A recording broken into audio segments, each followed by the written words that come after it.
So welcome along to A Story to Tell with me, Richard Boyzlife. This is mainly taken from my Radio Bath show every Thursday morning from 10 until 12. If you do like it, don't forget to subscribe, share it to others, and let everyone know all about Radio Bath. Hope you enjoy it.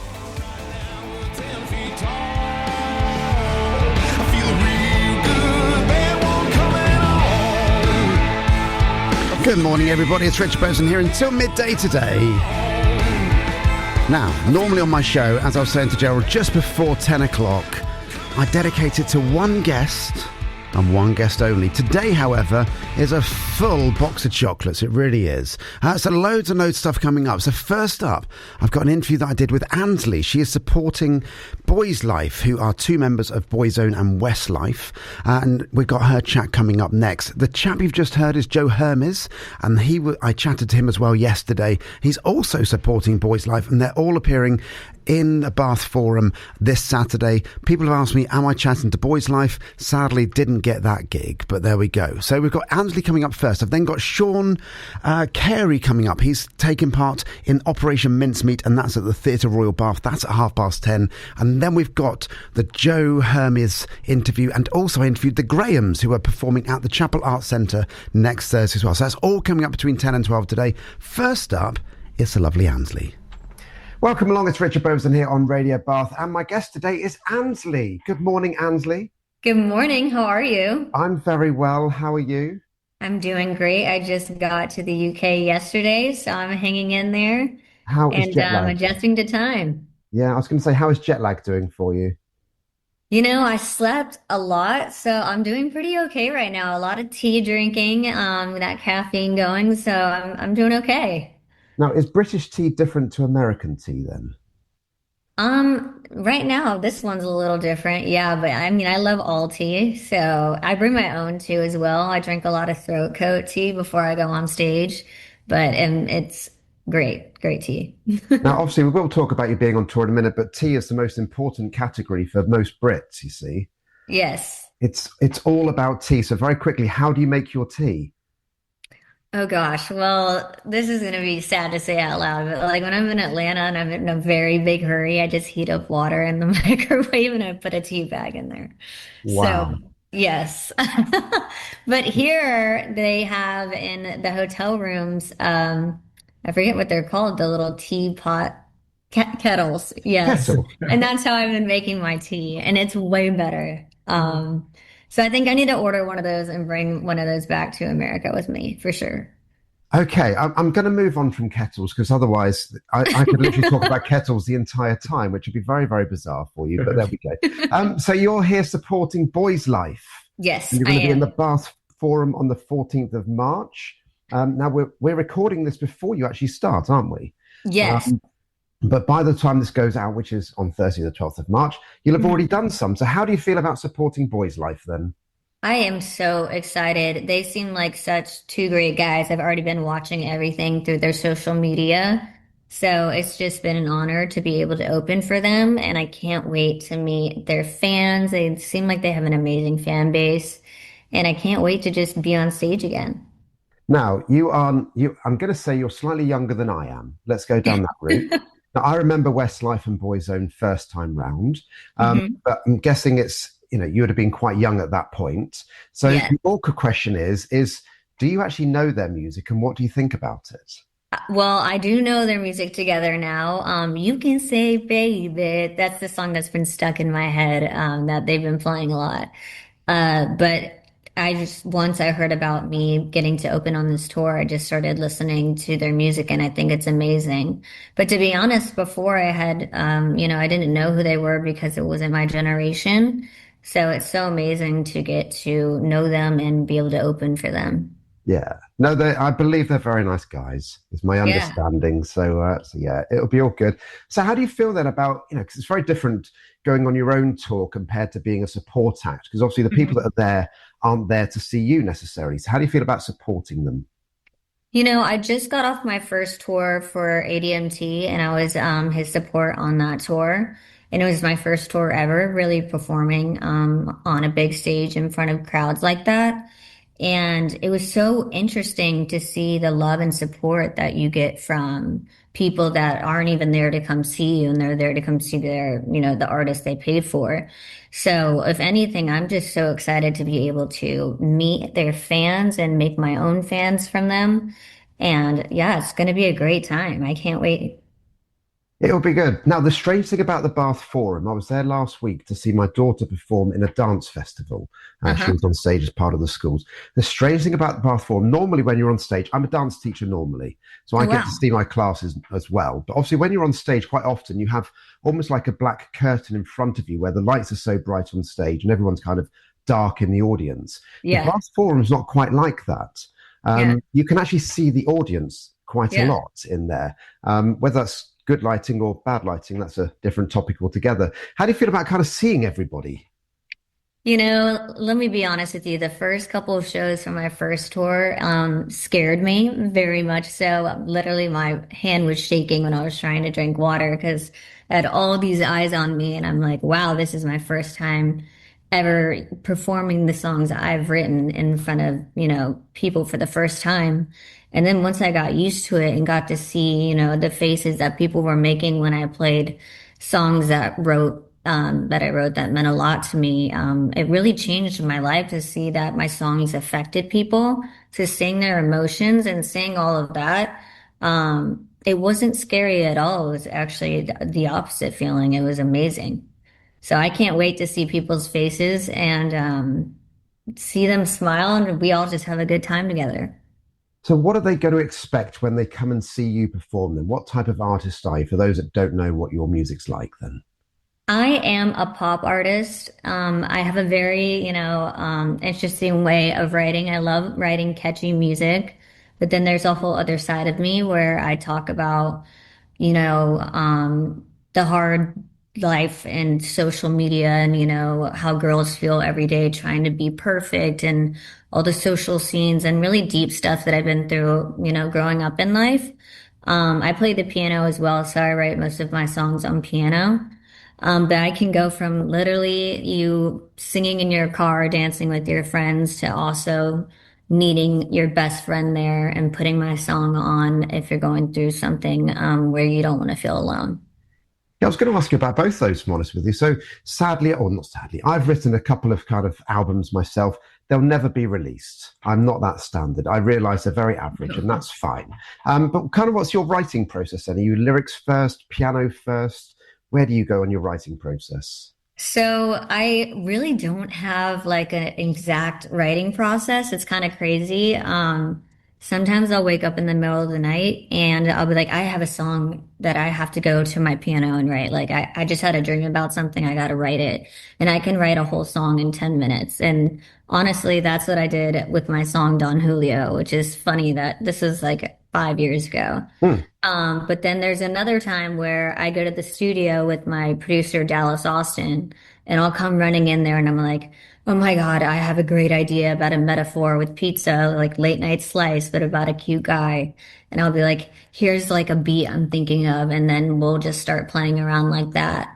Or then there's other days where I just have studio time booked and he'll be like, here, Ansley, here's a beat, like write to it. Or I'll also have like an instance where for My Own Rich Man, my song that's out on radio now, like I had a guy tell me one day, don't worry, like a guy will put you on his private jet. And I was like, you know what? Like, no, I'm gonna be my own rich man. And that's what made me want to write that song, about, woman empowerment and that we can be our own rich man and we can get our own jet. So just kind of, every day is different with writing. It's just my brain's always going around and around. It's very different, isn't it? The modern way of doing stuff. I know, obviously, Paul McCartney is very famous for dreaming yesterday Mhm. and writing that song in his head, and it sounds like you have a very similar brain to Paul McCartney, which I suppose might be a nice compliment to have. Yes, thank you. Regarding social media, though, that's a really tricky one, isn't it? Because you will have naturally your own image. It's on a Hmm. much smaller scale. I have my own image on social media, and you kind of feel the pressure of doing certain things and showing a certain side of you. So, how real is the social media side of Ansley compared to the real Ansley? So I have a song called My Imperfect that is coming out very soon. And in the beginning of the song, my mom has that I had her record to put in the beginning, and it says, You don't need all that. You're already beautiful. And I used to live in LA for 4 years, and that's where I, was an artist, but I wasn't who I am now. I was kind of a lost artist. I was writing a lot, but I just didn't know who I was. When I looked in the mirror, I would see other girls on the street and be like, I want to be exactly like them. So I got lip filler. I changed my hair. I did everything that wasn't Ansley until one day I realized that when I talked to my mom and had that conversation, I took everything out of my face, and I realized that's when I started to love myself, when I fully became me. And that's when I started getting genuine followers on social media because people love, the real people, not the fake version you put out of yourself. And it's been a tough journey being yourself because you're so scared about what people are going to say and being judged. But I think that's what life is all about. Once you accept that being perfect isn't a real thing, people will really love you for that. And that's what this message of this song, My Imperfect, is all about. My first wife, I won't say how many I've had, but my first wife always said that me being on stage was me, but kind of plus 30%. It was like the performing me on Mhm. stage. Where would you put yourself in that ratio then? When I get on stage, I don't know, this animal comes out of me, to be honest. When I'm on there, I sing my heart out, every song that I've written. I'm like, whoa, like, I can't believe I just performed it like that. It's from the crowd and just doing something I love. It's like a high you can't even explain. So it's me, just me on steroids on stage, I Hmm. guess you would say. Um, but I mean, it's 100% me, but just me on, just a high of just living my dream. So going back to you being on stage then, you say you play the piano. As a supporting act, I'm guessing you don't have the full band setup and everything like that. What do you have on stage for yourself when you're supporting the guys? So for this tour, sadly, I don't have the piano, but I do have my friend Whitney coming up for one song to play the guitar while I sing with her. But hopefully for my next upcoming tours, I get to play the piano, and get to showcase that skill of mine as well. But I'm going through the whole tour, doing it to my tracks. Fabulous. So backing tracks and you live on the stage and Yes. actually singing and not miming or anything like that. No, What's just your thoughts? dancing around, having a good time, singing, and talking a lot to the crowd about what each song means to me, and hopefully getting a good response from them, and hopefully they can connect with me. So we're going to play out very shortly with the song My Own Rich Man. Again, I know you kind of said what it was about earlier a little bit, but explain why you love this song then. I turn on this song and I look in the mirror and I'm like, I don't need a man, I need myself. This song is just, female empowerment. It's fun. It's about like, okay, if I want a man in my life, then I can get the man in my life. And it's not even about a man in general. It's just about truly loving yourself and being like, hey, like I got it all. I don't need anybody to tell me that I need to be loved by someone else. I can love myself. I'm my own rich man. You are your own rich man. Thank you so much for your time today. No doubt you've got loads of these to do today, so I hope you Thank you so much for enjoy them having all. me. And playing here on Radio Bath is Ansley and My Own Rich Man. Thank you. Smoke cigars with all the guys. I'm a playboy, ain't gonna be no wife. No, no, got $1 million deals on flights. Looking for something money can't buy. Can't control me cause you put the diamonds on my wrist. Can't control me cause you bought me Birkin bags. Can't control me Lamborghini trucks and all your whips. Baby, you don't know what this is. See, I'm my own rich man. Don't need you for this, man. That's not what I'm asking for. Champagne drips on G5 trips. Yeah, I just want you naked on the floor. I want you drop over dime, a chest on the spine, and then let you sleep at the penthouse, boy. Yeah, I'm my own rich man. Don't need you for this, man. That's not what I'm asking for. Lights to Caribbean, daiquiris and sand. Money dance. Richard Boson here until midday today. It's time for a live guest. I've got lots of guests today who I've already done the interviews with, but I've now got the lovely Seán Carey on Zoom. Good morning, Seán. Good morning, Richard. How are you? How are you doing? I'm very well. Now, first of all, I do need to ask, where are you from originally? So I am from, as you can probably tell, I'm from Ireland. I am from just outside of Dublin. My family are from the west of Ireland, County Mayo, but I grew up in County Meath, from a little town called Dunshaughlin that nobody can spell. Yeah. I had the pleasure for the very first time recently of going over to Northern Ireland. We were just outside Belfast I'm a dance teacher as well as doing this. And so I taught over there. But I realised that when I was over in Northern Ireland, I sounded like the most posh man in the world. It's okay, we don't judge. We don't judge. No, do you know what? I was flabbergasted about just how amazing everybody was. The friendliness was unbelievable.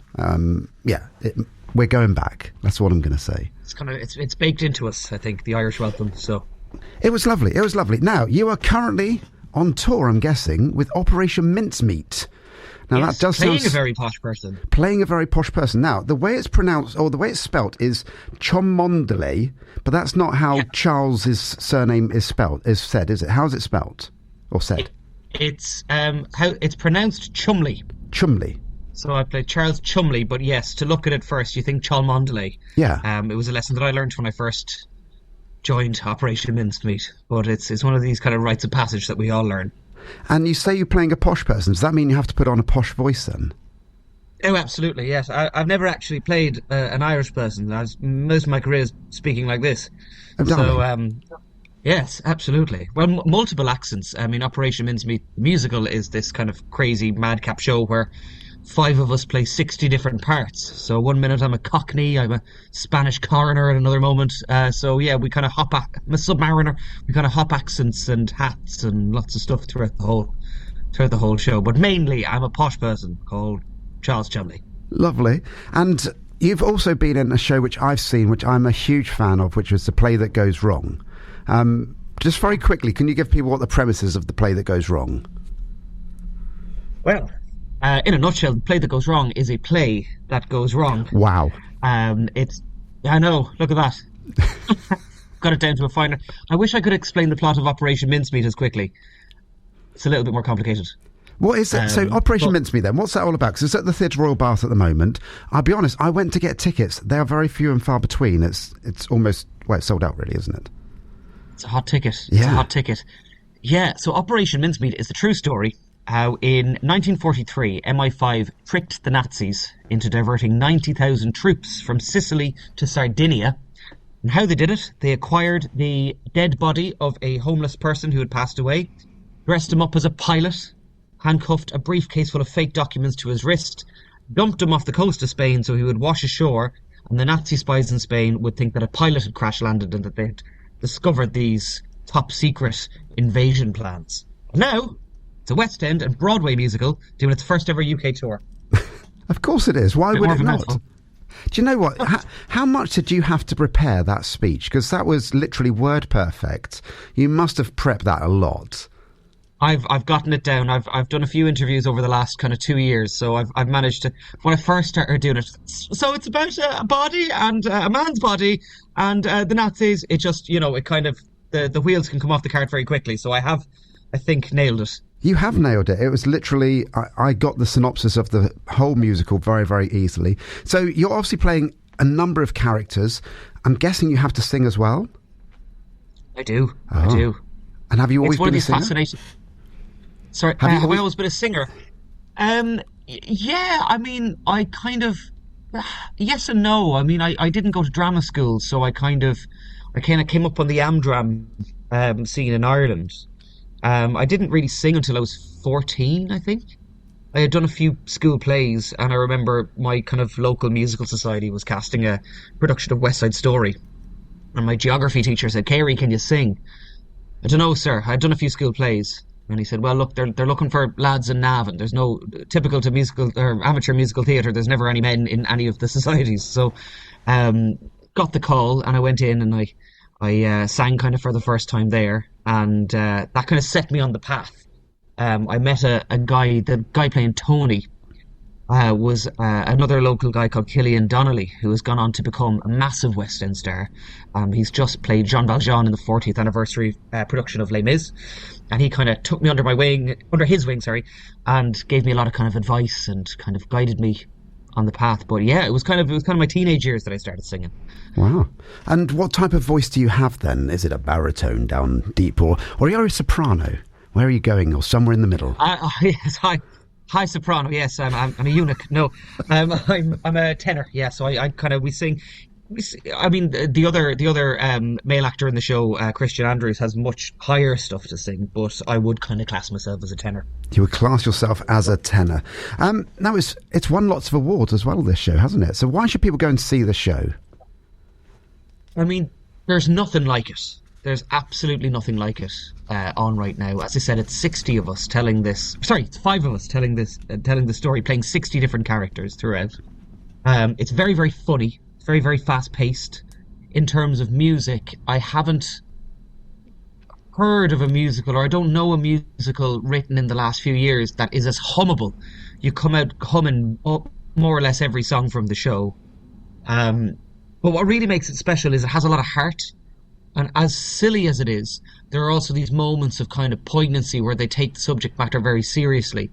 And there's 1 or 2 moments in the show that will absolutely floor you in terms of how heartfelt it is. And it never jars. They weave between comedy and pathos really, really, like, perfectly. It's got something for everyone in it.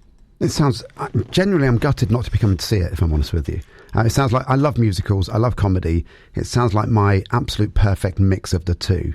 Now, many years ago, down in Torquay, I had the pleasure of doing a dance performance as well as being part of a burlesque performance. Now, I wasn't doing the burlesque side of it, but the changing room, which had about 20 women in it, I have to say not too many clothes were around at that point, was slightly chaotic because everyone was coming back and changing for their next part. Backstage, when you've got 5 characters or 6 characters being 60 characters, or however many it is, I've lost track already, that must be chaos. I mean, well, one of the most impressive ththings about the show is that all of those quick changes, I'd say the vast majority of those quick changes actually happen on stage. Oh, okay. So it's a fine art. Like we'll have, you'll kind of be prepping a Cockney hat behind your back to hand to another actor that's going to go to another actor while also being ready to take your tie off. And I think that's part of the magic. There are moments where the changes are completely seamless. You wouldn't even see them happening. And then there's other moments where we kind of let the audience in on the magic. So you can see me whip off a Spanish coroner jacket, put on a Cockney jacket, and then also have a tie ready to go back to play Charles in the space of, I think, maybe 7 seconds, 8 seconds or something like that. So it's I like to think of it as organised chaos. We've got it down to a slick art at the moment. It generally just sounds a brilliant one. Now, I know that you guys do a lot of these types of interviews, so I always try and have a couple of questions I'm hoping that you haven't been asked before when you've done multiple things, okay, which I know excites people. One of my best mates is Eddie the Eagle. I play golf with him all the time, and he's done thousands. I think he worked out he's done like 40,000 interviews over the years. So the question I asked him was, what was the grip on his tennis racket? As in, does he hold Eastern or Western European grip? That's as far down the line I went. I'm not doing that one with you. I'm going to ask you a classic one, which I have on this show, which is, in your bathroom, do you hang your toilet roll over the top, or is it behind the back? So is it like a waterfall, or is it like a mullet? Ooh. And first of all, have you been asked that question before? I have never been asked that. Oh, that's good. Do I like a waterfall? I do, like, it's over. It's over the top, yeah. I can literally see. I know we're on radio, so nobody can see your frowning. Hands, but I'm doing very good waterfall acting right here. You are doing beautiful waterfall acting. I mean, you didn't need to go to drama school to do that acting. You really didn't. See, it's over the top. Killian Donnelly. That's all he taught me in Navan Musical Society. Just how to do the acting of waterfall. I was doing impressions of waterfall toilet roll. Yeah. The ironic thing is, I'm now doing the same thing, even though we're on radio. And the second question I've got for you then, which I often do in a quick fire round if I interview somebody for a bit longer, is if you came back in your next life as an animal, which one would you be and why? Oh, wow. I know, deep questions. I think I have been asked. Yeah, that's not an unusual one. Yeah, the day after a 2-show day, my brain is just is not. Well, tell you what, if you come and see the show, this will make sense. If not, you're going to think I'm a weirdo. Oh, I'd come back as a maggot. Okay. That is a reference to the show. So anyone who's listening, who's heard the show, they'll know what I'm talking about. But anyone who hasn't will think I'm very strange. Now, I know you're touring with the show as well, aren't you? It's not just the Theatre Royal Bath. Okay. But how is the Theatre Royal Bath as a place to perform in? Because it's very intimate. Everyone's quite on top of you. The stage hasn't got a big gap between it and the front row. So how is it like? It's a gorgeous theatre. I've worked here 3 times. This is my 3rd time here. I came here with the play that goes wrong, and in fact, I have a cool connection to talk about that in a second. And then I did the comedy about a bank robbery, which is another mischief show.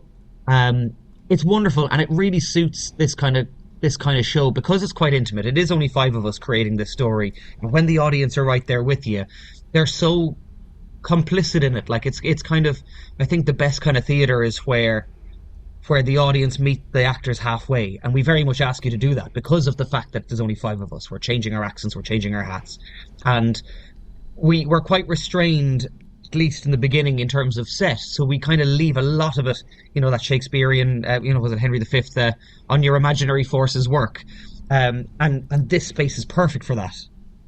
There are some hilarious moments, though. If there's any kind of silence and you're doing a matinee, the seagulls up on the roof will just be having a great old party. And it's nearly set me corpsing twice yesterday in the Wednesday matinee where there's this really kind of serious moment happening and all you hear upstairs is which is quite funny.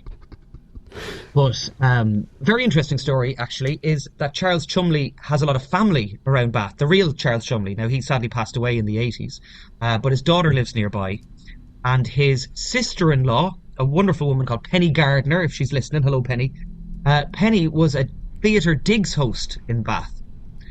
So when I was doing the play that goes wrong, one of my cast members, Gabe, was staying with the sister-in-law of the actual Charles Chumley. Isn't that mad? It's what I've realised is that the world is very, very small. So small. It is so small. Sadly, our time is up, which I'm very sad about. I'd love to have chatted to you for longer. I know, you but can have me back. I would love to have you back. Do come back. Jasmine is around as well. Who's the PR person? I will get in contact with Jasmine. I'll get you back on. We'll do a proper chat if that's all right. Fab. Sounds great, it would Richard. be lovely. Thank you so much for having me. And I have many other weird questions I can ask you as well. So that would be lovely Can't to wait. do. It's great. Remind everybody where you're performing.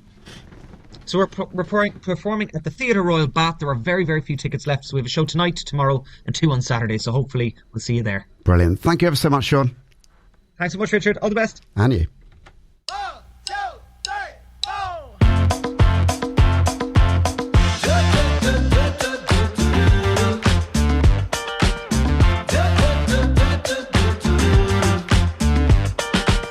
You stepped inside with a vibe I ain't never seen. Yes, you did. Ooh, so girl, if you talk like you walk, come and talk to me. But look here, it would break my heart, break my heart, break my heart if I find out. Welcome along. It's Richard Boveson here on Radio Bath. And today we have 2 very lovely guests from Colorado. Is Colorado where you normally live? We live in a lot of places, but sure. Yes, go currently, with that now. basically, yes. We're New Yorkers. We moved to Nashville for 12 years, and after COVID, we found ourselves in Colorado, where it's sunny and beautiful all year. You know, I was watching a program the other day, which you had to state it came up with a picture of the US state with kind of initials. So for Texas, it did TX, and you had to say what state that is. My sad way that I don't I know could think of American- other acronyms for Texas. I'm not allowed to comment on that just yet. I couldn't even tell you where Colorado was in the US. That's how bad my geography is for the US. So where is Colorado in the US? Well, if you're looking at the map of the United States, the very center middle is probably Kansas, and we're one state due west of Kansas. So it's a big square state right in the middle there. Okay. So It's the best state. okay. It's not New York Actually, I where you take that come back. from. New York is the best. Yeah. I was going to say it does sound like it's going to be very different to New York, but Yeah. Well, we're New Yorkers at heart. So we grew up together, and New York's home. It'll always be home. But I got to say, the weather's better here. A lot better. Yes. no, I haven't even introduced who you are yet. I should do that really. That'd be really helpful. Now, have you ever heard of Desert Island Discs? Yes. So Desert Island Yes. Discs, for those who aren't aware, is I assume it's a UK program where they interview people and they have 8 discs that they have to choose. and they always do a little introduction. And I kind of stole the principle to do Cool. introductions for people. Okay, so I'm going to read it out. Okay, let's see. I'd love to know the accuracy of this, though. All right, so music has a way of telling stories, stories about journeys, places, and people. My guests today have taken that idea quite literally. They're a husband and wife Americana duo whose albums have been inspired by epic travels from the Mississippi River to trains across America and even motorcycles along Route 66. Along the way, they've built a reputation for powerful songwriting, beautiful harmonies, and storytelling that sits somewhere between folk, Americana, and modern roots music. And the good news for local music lovers is that they'll be performing right here in Bath very soon. Alyssa and Doug Graham, the Grahams, welcome. How was that? Thank you. Thank you. Yes. Not only will we be performing right there in Bath, which is the good news, but we're bringing our whole slammin' band from Nashville, Tennessee. So, I was wondering that. yeah. Nashville, and our boys are all from Nashville and Tulsa, and they are some of the best musicians in the States. So get ready, people. Yes. So you are performing at the Chapel Arts Centre. Now, have you been to Bath before? Many times. Yes. Okay, so We've even played there before. I was going to Yes. say, have you played there before? Because I love. Yeah, we have played there before. The last tour we did in England was 2022. So it's been a minute, but we also have been raising a kid and making new records and all that. So hang on, let me tell this guy not to call me. So you keep talking, Doug. Yeah, that's all true. What she was about to say is that we we have played in Bath and we do love it. It's a beautiful town. We love the whole region of England there. So we're psyched to come and play. Yes, and Bath, I mean, how like an amazing opportunity to be there, show our daughter the history, and it's such a gorgeous place. Now, I do have to correct you on one thing, of course, Oh no. and that is it's not Bath, What is it? Bath. it's Bath. Bath. Well, would you really want me to do the fake British accent? Because I'll Absolutely. do that right now if you'd like me to. But it's What? I like could talk about Bristol and Bath and we're like chitty London. chitty chitty We're bang like bang. Bang. The question I always have is why is it that people always think that we are from East London? That's the thing. Why is it always like chitty, chitty, bang, bang? I know that's because Dick Van Dyke didn't do the best British accent, and we know it. We're aware of that at least. He was a character, that's for sure. But Yes. yeah, no, I did a charity auction. I do charity auctioneering as well. And Cool. Oh, cool. and I did the gig in there, and some people were saying Bath, and some people were saying Bath, and literally there was there was a riot for those that said Bath, and they were expelled from the venue. So when you announce that you're here, you're saying we're really pleased to play here in Bath. So In Bath. Okay. Barth. Bath. Oh, okay. But it's not spelled with an R, is it? No. No, It's just but it's the regional. We got you. We got you. That's cool. I mean, we come and we say we're the Grahams, and everybody in England corrects us at our own name because Grahams. we're supposed to be the Grahams, and of course we're aware of that too. But we've been indoctrinated into this American society, unfortunately. So Yeah, and we're plus screwed. it's not the name I was Yeah, raised that's with, true. so. But whatever. so what was your original name, Alicia? Alicia. My maiden name is Altschul. Try that one. Go ahead, Richard. Okay. Did you see Try what not my to bastardize that one. say it again? Go on. Altschul. Ostwald. Altschul. Ostwald. So is that sounds very German? It's Yes, old school. German, yeah, old school. It literally means old school. That's Okay. me. So we are doing this via Zoom. Can you see my name there? No, I saw it Yeah, with Richard. Yeah, you're right. All right, you got us. Okay. Bourgeoisie. All right, you win. It's Is it it's French? it is French. Yeah, Beauvoisin is how you say it. Wow. Beauvoisin. It's very, very simple to do. Anyway, I've spent my entire life spelling it. But yeah, Graham is Yeah, Graham. Graham. Yeah. the Graham. That's us. Anyway, we've spoken about absolutely nothing to do with your music whatsoever yet, but that's okay. I'll be honest with you. Yeah, I mean, people are chat going to with come you. see us for that part. Well, that's theoretically the thing, isn't it? So what type of music do you guys do then? Who are you guys? Yeah, good question. We keep asking ourselves that, but I think at the end of the day, we always just say we're sort of rock and roll, but it includes a lot of country. It includes a lot of Americana. It includes a little bit of punk rock. It includes a little bit of sort of 70s soft FM rock. AM Gold, baby. AM Gold, we call it over here. And At least the new record. I think that, everyone tries to like put you in a little box of what's your music style. And one of the things we've done, successfully is like, squeezed ourselves out of any box, which is not great for our success because people really want a box. a box. Yeah. We just kind of go where our brains take us. So, I mean, I think knowing that Doug and I grew up listening to Bob Dylan, Neil Young, Joni Mitchell, The Dead, Carly Simon, Carole King, like the band, all those kind of great folk. Johnny Cash. We listen to a lot of great American music and a great British music. We're huge fans of world music, and we kind of have our ears open all the time. So we're always trying out new ideas. But at the end of the day, You knew I was talking, right? Oh, You but stopped my mouth moving. But you interrupt me, I interrupt you. That's the thing. And basically, at the end of the day, folk rock is sort of Folk rock. the closest elevator speech version. Folk rock, which Yeah. they now seem to call Americana. Yeah. Yeah, they do. I've got a good friend of mine who performs in local places. He classes himself as Americana as well. I've listened to your new album, which we'll come on to in the second half. I heard influences of Carpenters as well. Oh, yeah. thank you. Heck Kind of yeah, got that heck sort of vibe about it.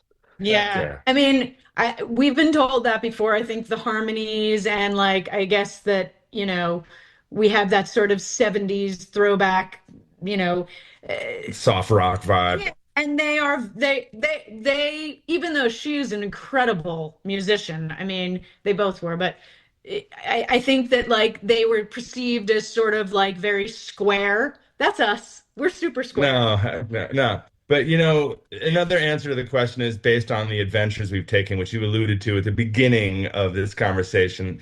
For our first record, we lived on the Mississippi River. Like we said, we're New York, like East Coast kids, and we wanted to play some real American music, so we decided to live on the Mississippi River for a year, and we holed up in a houseboat on the Atchafalaya Swamp in Louisiana and wrote our first record. And so naturally, that record is real swampy and real Carter family. slide guitars and mandolins and banjos. And the next record we And the wanted. North Mississippi All Yeah, Stars. Mississippi All Stars played with us on that. And then the second record, we wanted to be Woody Guthrie, and we wanted to travel around and find Leadbelly. And we never found him, but we did find America. We traveled every train line in America, which is really awful. You think your train lines are bad, man? They're bad here.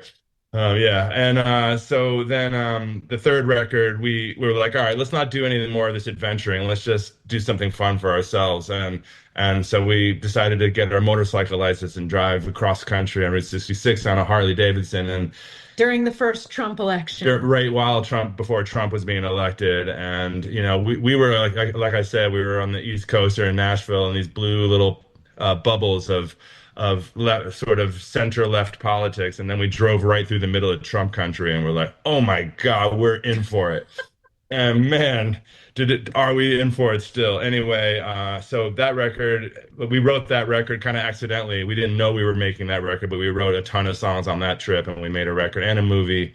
And so then we were like, let's not do that anymore. Let's just live on the beach and write records about the beach, because all this other stuff is heartbreaking. Anyway, we didn't do that. We decided just to start writing cool music and trying to like stretch ourselves out. So this new stuff is more of a stretch. We're trying to reach out beyond the Beyond any adventure, and kind of we turned the lens within rather than like Correct. telling stories about other people and places we've been and adventures and travels.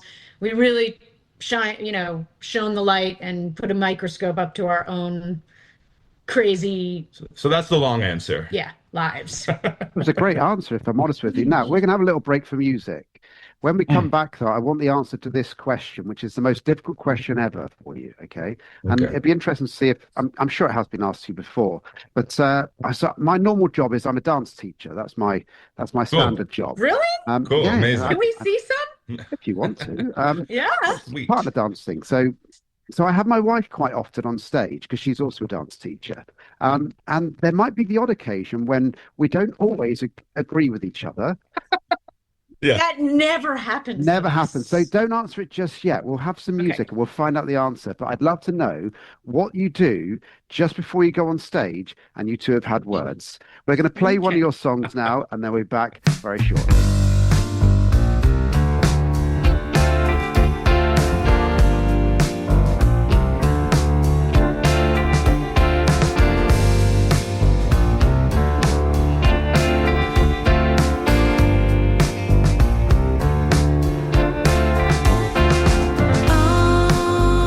Honestly, I know how I can be.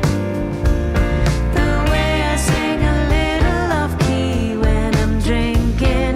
My mind is always racing, I can't stop thinking. Honestly, I don't know who I'd be without your kind of loving and understanding all the darkest times that you held my hand in.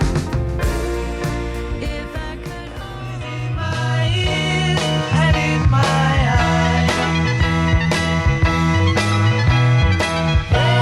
beneath the blue suburban sky. Now, for those that see the socials that I put out, you may have noticed that there might be something that's going to be missing from today's show, and that is the interview with Nigel Keezer from Bradford-on-Avon Fire Station. Thank you, Penny Lane. He did ask for that track, though, Penny Lane. So this is all about the fact that the fire station in Bradford-on-Avon is under threat of closing. There's a consultation going on at the moment, and I chatted to him. Unfortunately, today I've run out of time, so that's going to be broadcast next Thursday at 10 o'clock if you want to listen to that as well.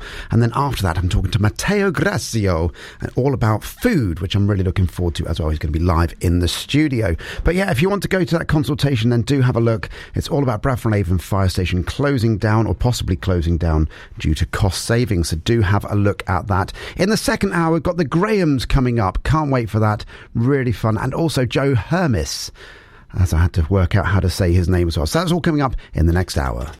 Made locally in Bath.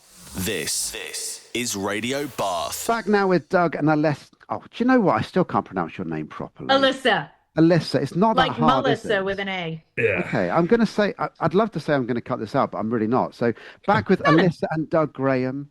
I've been called a lot worse. I'm sure you have. They are the Grahams, as we say here. Yes. Now, just before the break, I asked the question of what happens if you may have had some words with each other just before you go on stage. And you were stating you might have had some words before this interview even. Well, we just had a big show the other night here in Colorado. And I mean, usually before we get on stage, we're all good, you know. We've worked out our stuff, but usually when we're about to get on stage, we always say to each other, "Let's do the thing. Let's do the thing." But as far as fighting, which is I think what you're referring to, Doug and I have been together for 38 years since we were kids, and pretty much our biggest fights and our only fights are when we're writing music together. Yeah. It's Okay. the worst. Yeah.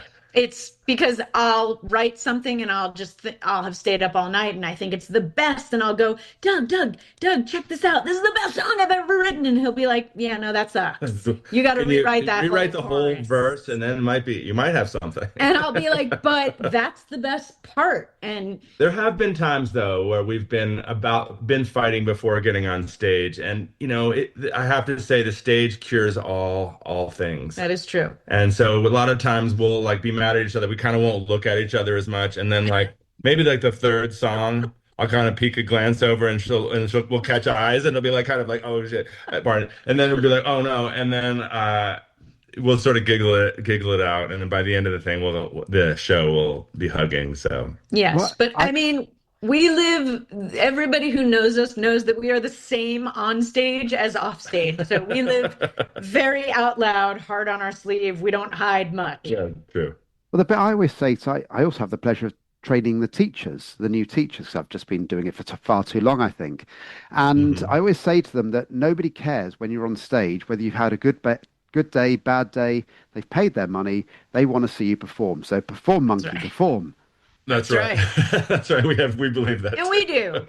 Yeah. We got that part down. Yeah. I mean, and we have this cracking band that, like, Yeah. no matter what, the first downbeat, we're in it and we're happy and everything goes away. It's like a drug. Yeah. It cures everything being up there.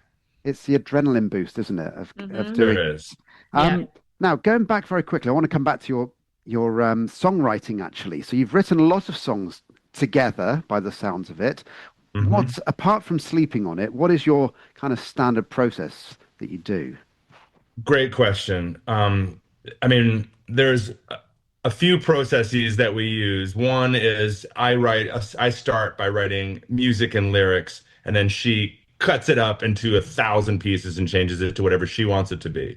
Or she writes music, 100 different songs of music, and sort of uses nonsense words to and carves the nonsense words into making sense over long periods of time. We also, for our entire career, have worked with our high school friend, Brian Grade McCann. school. Grade school friend, Brian McCann, who is fabulous with lyrics. And so we'll throw all the ideas that I have or that she has to Brian, and Brian will help straighten things out a little bit, or at least change course for us. The and three fix of us them. have had a partnership since we were like 10, writing songs together. And I'm like really strong on melody and chord changes.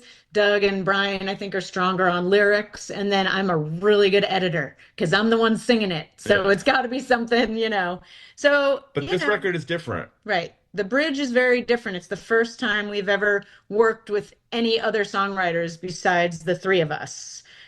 We were asked to we have a recording studio down in Nashville, and we were asked to do sort of a community project with at our studio with a couple of Nashville songwriters. And we'd never done that. And Nashville is famous for what's called the Nashville co-write. So we worked with three fantastic songwriters, and we were very against it because we'd had our own thing for years. Kate York, Aaron Lee Tasjan, and Dex Green, and they were able to really sort of dig out gems from us that we wouldn't have explored on our own. Like, they really made us go deep and talk about ourselves, which this record is special because of that. We've never really done that because, nobody likes to do that. We're like, we don't want to talk about ourselves. We'll talk about something else. But they were like, no, you got to talk about yourself. We're like, all right, so who are we? And they're like, hold on, let me write this out. No. So it was a very unique experience. And I think the album is super, it stands out because of that. It seems like it's very personal. Mm-hmm. Yeah, it is. It is. Yeah, I mean, there's songs on there about our love affair, which are, we've written about that before, but there are songs on there about our daughter. There are songs on there about our childhood growing up in New York City. There are songs on there about, our parents' ailments, our family troubles, our worries about, our relationship. I mean, it's the deepest we've ever gone personally, and it makes it special. And it's interesting because we had an album release, event in Colorado recently, and it was the first time we'd performed a lot of these songs on stage. And there was a moment when I was singing a song called "The One Who Remembers," and I just started crying. It's so personal that delivering it on stage was a new experience for me. It sounds like it's almost like therapy. Yeah. It can be. Yeah, you're right. I mean, we were sitting around in a circle and saying, what do we write about? I mean, nobody wants to hear how much we love each other for 38 years. It's so annoying. Like, nobody wants that, And we're like, well, and the question was, I think Aaron Lee asked it. It's like, so what are the things that trouble you right now? And Alyssa was like, well, my father's an addict. My husband kind of is too. And my mom can't remember my name. And he was like, that's your first verse. First line. And we were like, what? That's not a song. No. And then sure enough, it's like our favorite song right now. Yeah. But it must be very strange, though, for you to have that process of having written in one way for so long, and then to have a different way of doing it. So my question for you is, what's next? Because you've now had a different experience. Well, that's a great question because we know the answer. Yes, we do. Go on then. Last summer, Doug and I we love France. We love England too. Don't get jealous. But we spend our summers in France a lot with our daughter. And last summer we brought our whole band from Tulsa, Nashville to France, and we rented an old church in a town called Seignon, and we recorded a new record that all live in an old French church that will start rolling out next fall. So also a very personal record, but a little more sort of, I don't know, modern and French.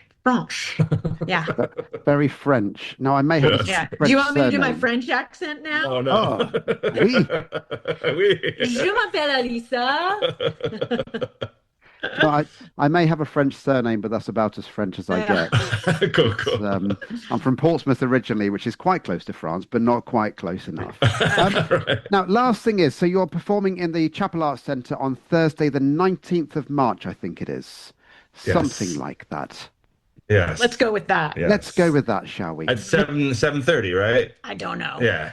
You're just going to turn up, aren't you? What can people Yes. expect from the show?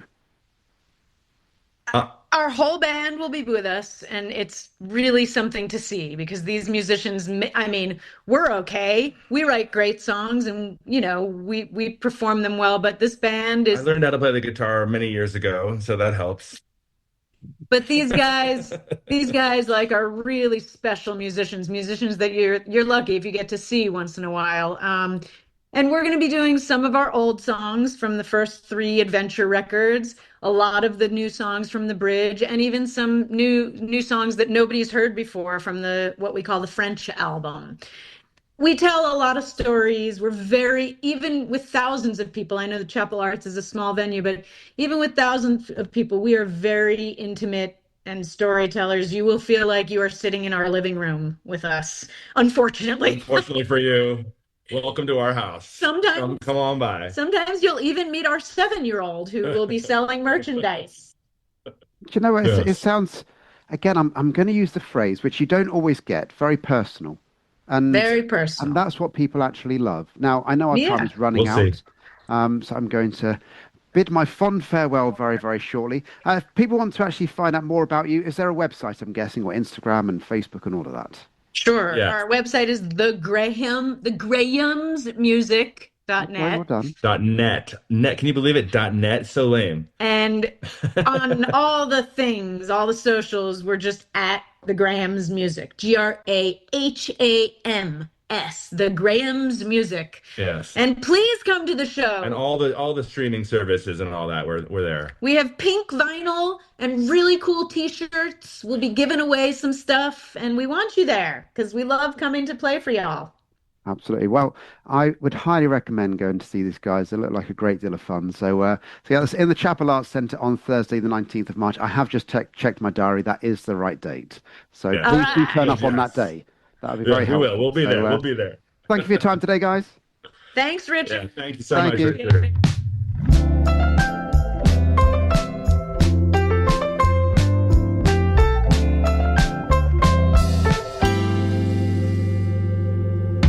We were just a couple of kids doing everything that teenagers did, chasing the dead to the Coliseum, telling our friends that one day we're gonna be 'em. Felt a rush when you held my hand, turned our love into a rock and roll band, and though that road keeps on twisting. Welcome along. It's Richard Boson here on Radio Bath. I've now got with me Joe Hermes. Is it Hermes? Oh, confirm it again for me, Joe. Close enough, Richard. Hermes is how we say it in the States, but Hermes, it's all good with me. Hermes. I still can't say it. It's one of What's the difference? Yeah. Well, my surname is Boyzlife, and it's been mispronounced so many times in my life that I then get very sensitive if I get it wrong for other people, you see. Yeah. No worries. I don't have any feelings left at this point, so we're good. Now, you are currently on tour with Boyzlife, which we're going to talk about very, very shortly. But before we do that, who is Joe? There we go. That's the way I'm getting out of the surname, by just calling you Joe. That's fine. Big Joe. Yeah, so I mean, I'm a guy from, country boy from Illinois, I guess is what I say, and just north of Nashville a few hours, and grew up in a small country town, but always had a affinity for hard rock music when I was growing up. But I always listened to country music, around the house because that's what mom and dad always listened to. And somehow, I got away from music for a long time. I played through high school and out of high school for a few years, and then went on to college athletics, and I put music down for quite a while. But when I came back to it, I picked up the acoustic guitar. Believe it or not, just trying to impress a girl in my later 20s. And I said, hey, I know how to play a couple songs here. And it worked out pretty well. She talked me into going to an open mic, and I was pretty it was pretty thrilling because up to that point I'd always just taken the stage with a band, right? So get up there with just you and a guitar, it was pretty wild. And I got hooked to that adrenaline rush, and then it opened my musical taste up, meeting other artists at those open mics that I think have really contributed to my songwriting the last few years. Just broke out of the traditional like bands that I was listening to, and just got into some singer-songwriters and started kind of going back and listening to stuff that I was listening to growing up, and it all just started making more sense. So in Illinois, I was able to get a strike of good fortune. I was playing a show. I hadn't played any shows really. I'd just done some open mics. And this little show that we had, a guy from Nashville happened to be coming through to see one of his friends. And he said, you're not too bad. Is there anything you're wanting to do with music? And I said, well, I guess anything I can. I said, I like music, and I really wasn't too happy doing the kind of work I was in at the time. And, so he said, well, come down to Nashville and I'll put you around some people I know. And if you don't like it, no big deal. And if you do, then, great, we'll just keep rolling. And so 2 weeks later, I found myself in Nashville, Tennessee, at one of the most iconic recording studios down there on Music Row, and just fell in love with it. And that was in 2019. And then, of course, 2020, COVID hit. But that presented an opportunity for me to find my current producer, and we started writing music together. And I had never written with anybody. It was always just my own, stuff. And I just wanted to push the envelope and see what I could do. And we've been on a progressively hotter and hotter path for the last 5 years now. So, which led me to the UK, and now it led me to, speaking with Richard here on Bath Radio. In the poshest part of the world, it seems sometimes. It's very strange when I talk to people. I was in Northern Ireland recently, and I was in a shop, and the lady that was behind the counter, she spoke to me in her very Northern Irish accent, and then I replied myself, and I don't think I've ever sounded so posh in my entire life. Going back to being in a band and being by yourself. So I'm a dance teacher normally. That's my normal job. I'm on stage most nights of the week, and I love it, but I always have somebody else up there with me because it's a partner dance. I've only ever once been on stage by myself. And it scared the living daylights out of me. So how was that transition from going from band to being by yourself then? Well, I'd like to say I did it all on my own, but I had, my buddy Jack Daniels helped me quite a bit get up on that bar stool. I think it's just one of those moments where you're like, just throw all caution into the wind. And you're like, I'm just going for it. Right. And, but like I said, I didn't die. And all of a sudden I had a couple people that actually, kind of, showed interest in what I was doing. And that always makes you feel better. Right. I mean, of course, 90% of the bar was just, blabbing and not paying attention. But to me, it was, a very pivotal night. But coincidentally, the girl that I was trying to impress was there, so I couldn't back out at that point. And it worked out because she's at home with my son right now. That was going to be my next question. What happened to the girl? Yep. Unfortunately for her, she got stuck with me. So I don't think it's that unfortunate. You seem like a nice guy, which is all good. yeah, I try to be. I mean, I life's too short to go through all angry and mad all the time. So I try to be happy. It is. I think it's a really good lesson what you've done then in regards that, a lot of I support quite a lot of local artists and they come on the show and they do live sets, which I really like, and the station does a number of people that do that. And you never know who's listening. And that's what I say to everybody. You don't need 10 million listeners. You just need the one right listener to be. Right. And that's obviously what you had on that occasion.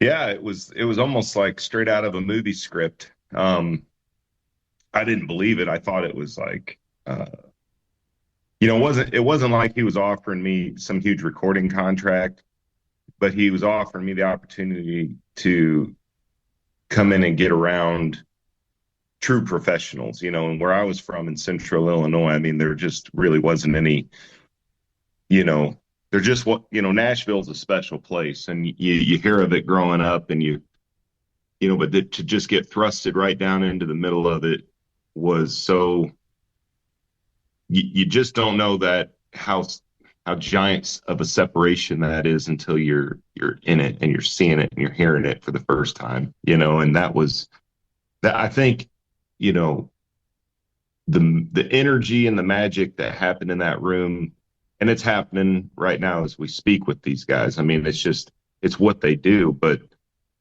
as an artist, you're thinking, man, if they can do that, with that song that I wrote and blow it up and make it, sound like, 8-10 people are playing on this album, and just the polish that they can put on these songs.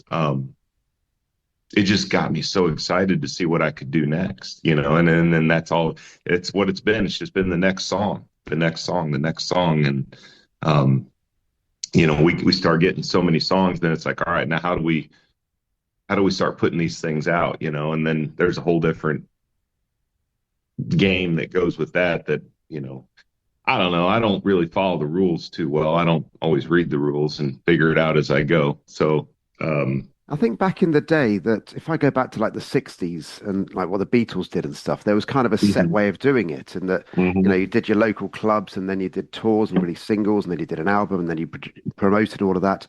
I think with social media these days, as you say, there aren't really any natural rules anymore and it just goes all over the place. Your journey's been quite different to a lot of people's, I would suggest. Yeah. And to your point, even just yesterday, we were over in a mall looking at it was an actual like record store. I mean, it had CDs and vinyl and tape and it was like, it was a complete throwback. I was like, where are we right now? But it was all like new. I mean, it wasn't like a vintage shop. It was a new shop. And just to see that all coming back around, it brings you right back to those old albums and how they released them and the importance of having an album and a piece of work that you can put artwork to and you can build a whole theme around, and that excites me. So I'm really hoping that keeps going, and we as artists can, because I have felt, and I don't know if other people feel like this, you feel very limited when it's just DSPs, right? Oh, you throw up some single artwork and maybe do some performance videos, just dancing in the street, singing the song or whatever, something goofy. And, but to be able to design artwork and think about your order that your songs are being released, just all of those things that you and I probably grew up with, has missed an entire generation. So it's kind of exciting that they're going to get to go back and experience that again, I think. I mean, if it keeps heading the same direction it's going.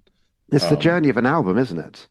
Having almost an A and a B side and how it translates to a live show as well. Do you remember like when you would go, or at least for me, I would go see some bands and it was like they would play some songs in order, like on their albums, like, so you would be able to sit down and listen to their album, and then they would actually like play that set live. And it was just cool to see it, come off the page, and, you're listening to it through a, tape player or a CD, and you're looking at the artwork, then you're looking at the stage, and you see the, you see the backdrops, and you're hearing the music performed live, and it just brings it full circle. And I just feel like that's such a special thing that I'm hoping, just continues to grow. We're going to talk about your live set and performing at the Bath Forum very, very shortly after the little music break. But before we do that, I just want to go back quickly to your writing process. I'm always intrigued. For my sad little way that I have is that I've written a number of songs on my acoustic guitar as well, probably about 30 songs or so. They're never going to be released. They're never going to be recorded properly. I'm fully aware of that. They are average. There's no other way of saying it. But I have a particular way of writing. But what's your particular way of writing? So my way of writing, it's always looking for the inspiration. I feel like the best songs come with a very specific feeling or idea that you're trying to circle around. And for me, it happens with titles a lot, like a phrase, and you hear that idea, how do they turn the phrase, and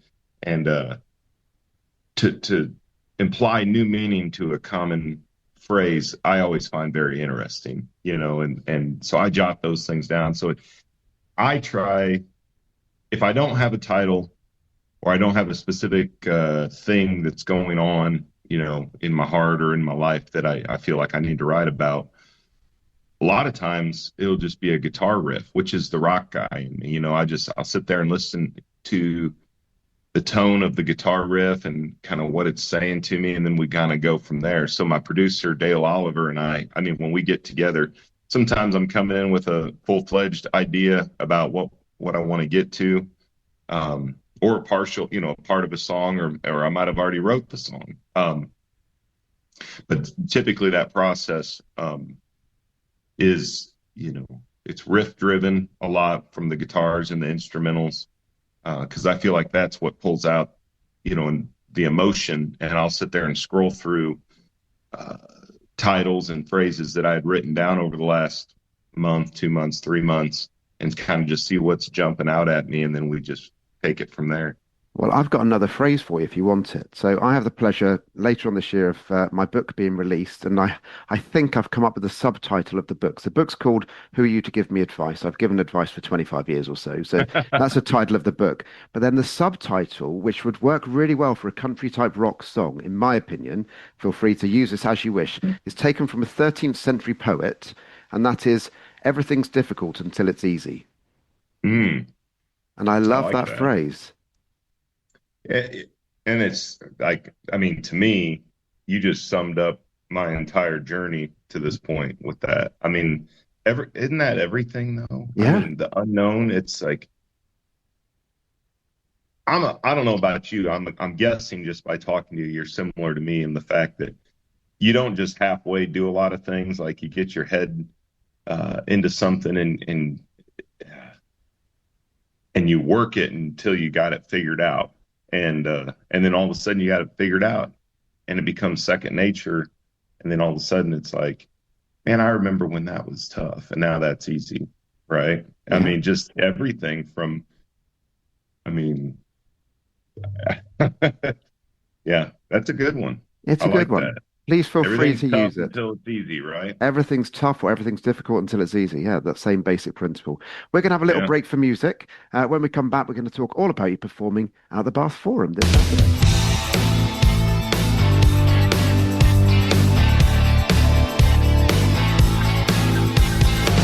I saw the sign for $3 bears just about the time my friends walked in.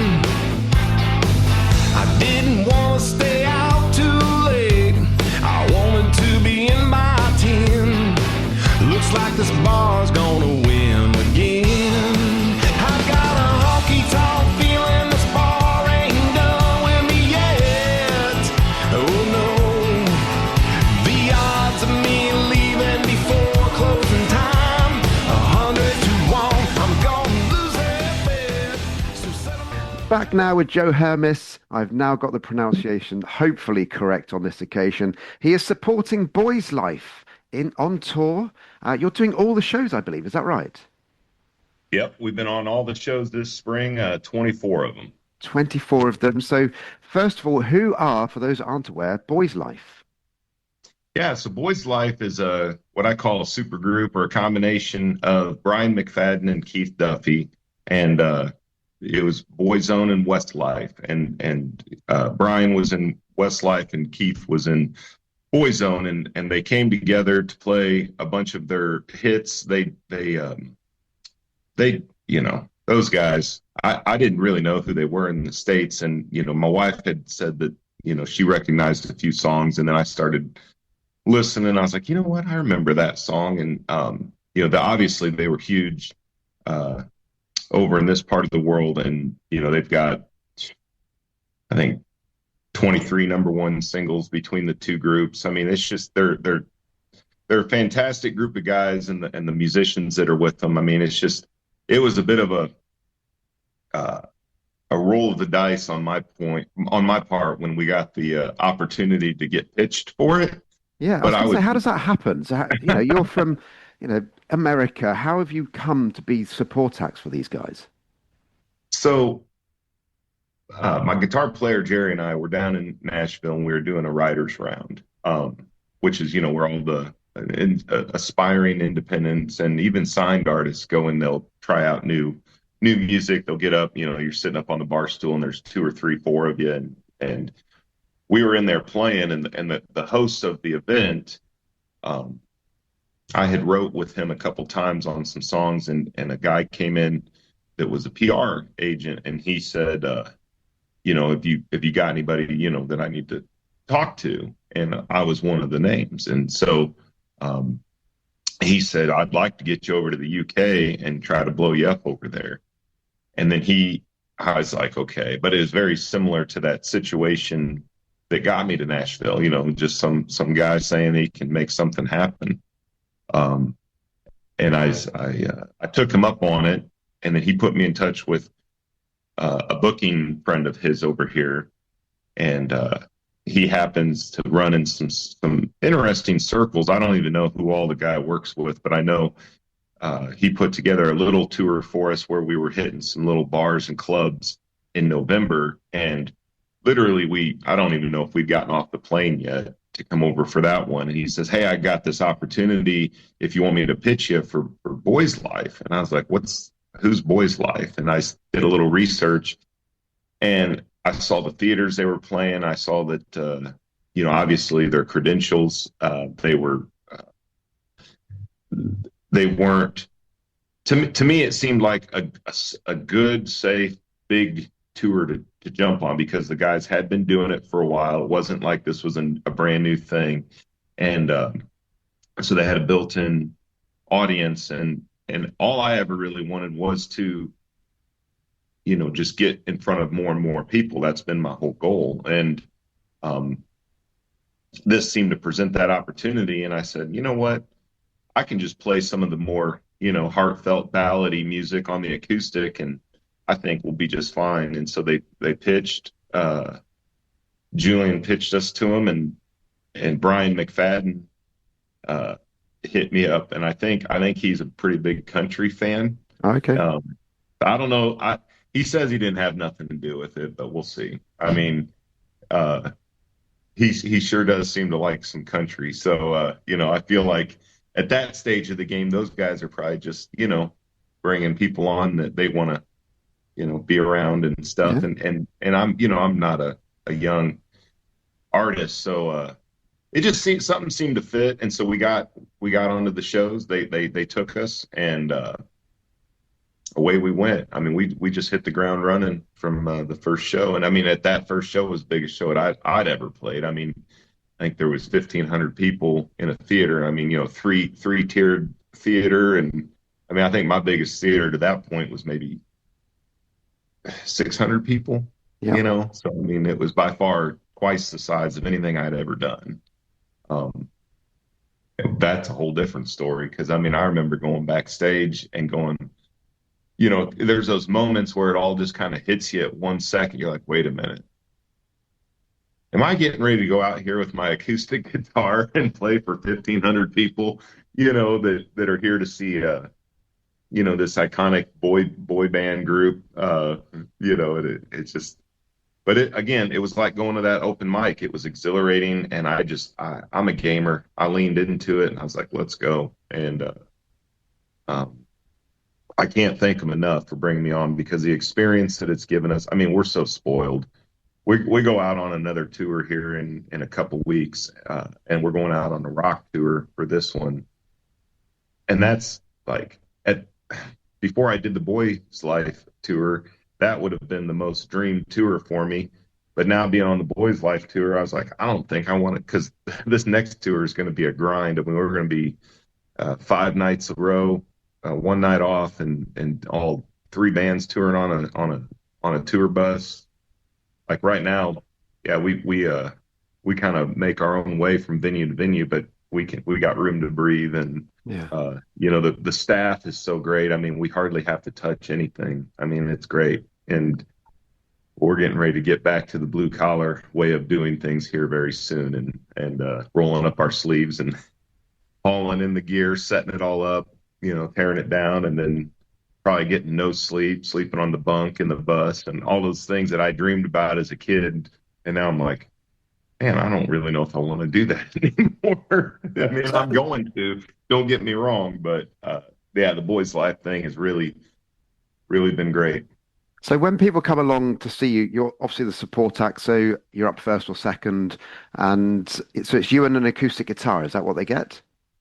Yes, and my guitar player. So I've got my guitar player Jerry here with me, and he anchors the music, because I'm really animated when I'm performing.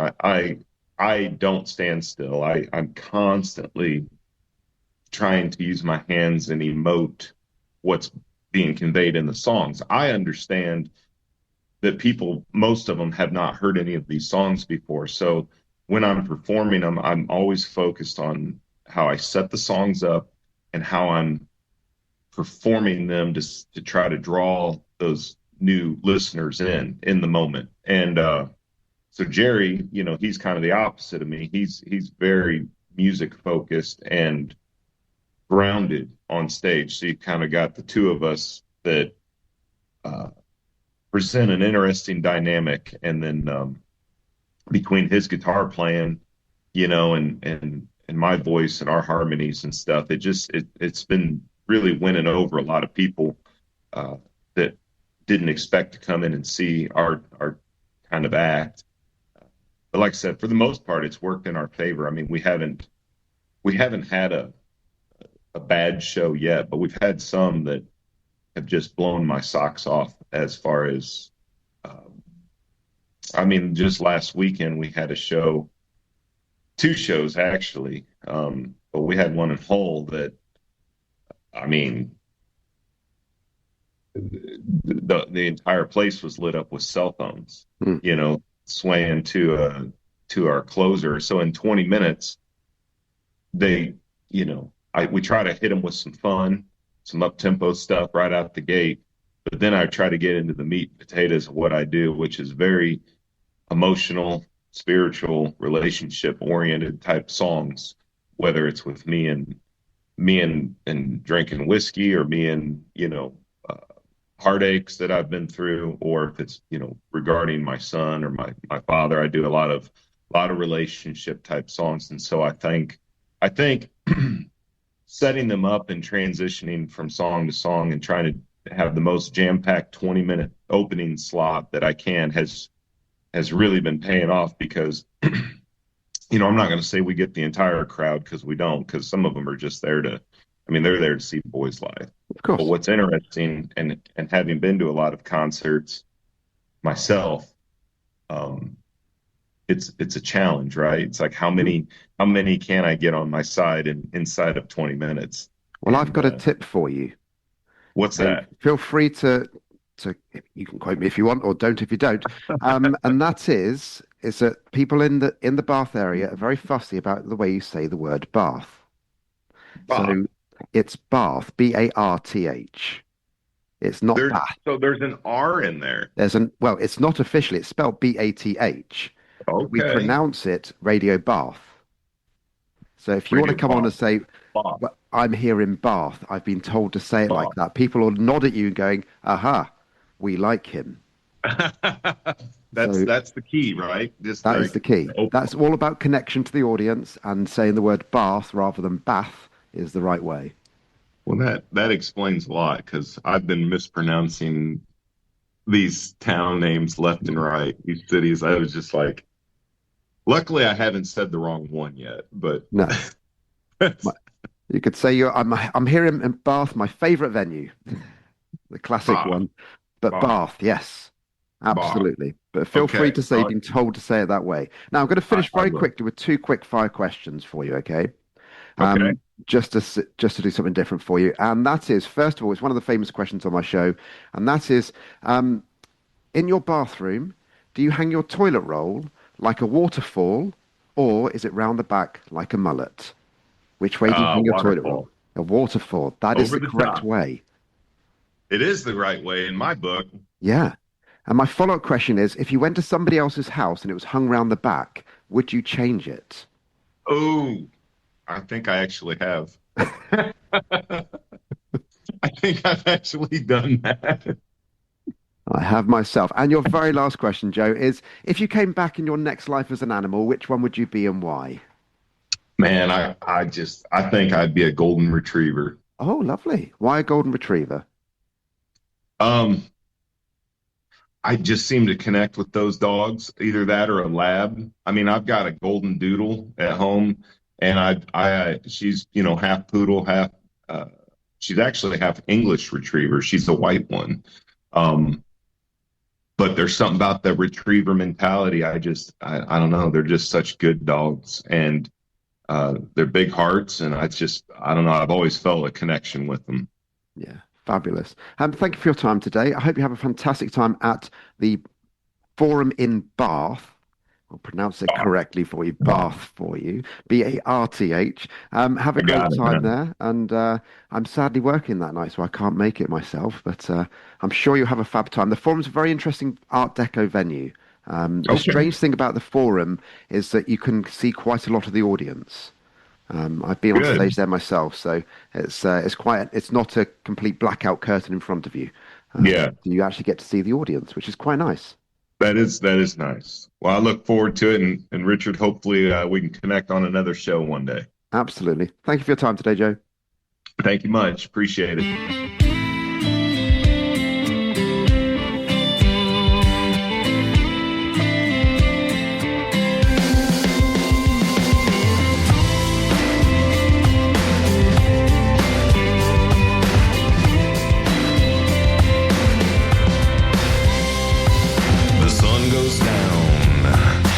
Small town, I'm heading to the countryside,